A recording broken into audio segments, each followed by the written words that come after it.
Switzerland has no oil, no gold mines, no access to the sea, less good farmland than almost any country in Europe. And yet, it's one of the richest nations on Earth, with an income per person of around $100,000. So how does a tiny, landlocked country, buried in mountains, with almost no natural resources, end up wealthier than nearly everyone around it? Here's the strange part. For most of history, having nothing is a curse. But Switzerland's biggest disadvantages slowly became its greatest strengths. Start with the land itself. It's steep, cold, and hard to farm. For centuries, that made the Swiss relatively poor. But it also forced them into a different kind of economy. One based not on what they could dig out of the ground, but on what they could make with their hands. When you can't ship heavy raw materials cheaply over mountain passes, you learn to make things that are small, light, and incredibly valuable.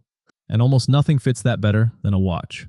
A fine watch is one of the most valuable objects per gram a human can make. Swiss watchmaking grew out of exactly this logic.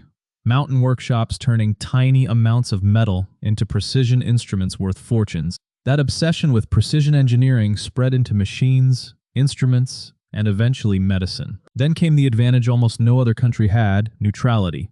For over 200 years, Switzerland stayed out of Europe's wars. Bomb. While its neighbors were repeatedly invaded, bombed, and bankrupted, Switzerland's factories, banks, and cities stayed standing. 2 world wars destroyed much of the continent's industry and savings. Switzerland survived and even profited, selling to both sides. And this is where the real genius appears.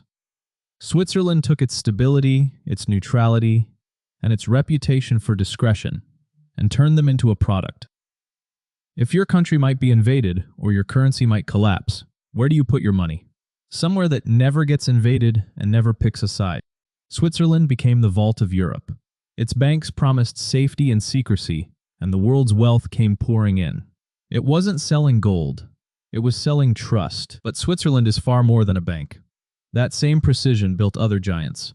In Basel, an old dye and chemical industry evolved into a pharmaceutical powerhouse. Today, medicines and chemicals make up nearly half of all Swiss exports. A small company in a lakeside town grew into Nestlé, the largest food company on the planet. With no raw materials to sell, Switzerland specialized in high-value things. Drugs, machines, instruments, luxury goods. Products where being the best matters more than being the cheapest. Underneath it all runs a quiet machine. World-class education, and apprenticeships, low and stable taxes, a strong currency, and a political system so decentralized that power sits close to the people. For over a decade, Switzerland has ranked as the single most innovative country in the world. Of course, it has a darker side. For years, Swiss bank secrecy also hid money it shouldn't have. From tax evaders, dictators, and worse, until international pressure finally forced much of that secrecy to end. And life inside Switzerland is famously expensive. But the core lesson holds. Switzerland didn't get rich because it was handed resources. It got rich because it wasn't.